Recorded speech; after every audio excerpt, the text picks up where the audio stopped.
ओम शांति।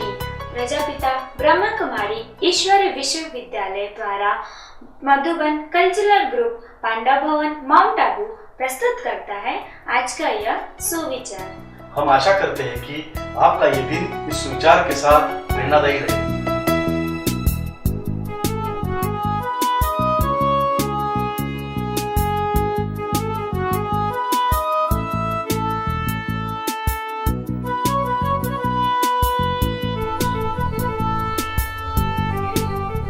अच्छी पुस्तकें अच्छे साथी की तरह है।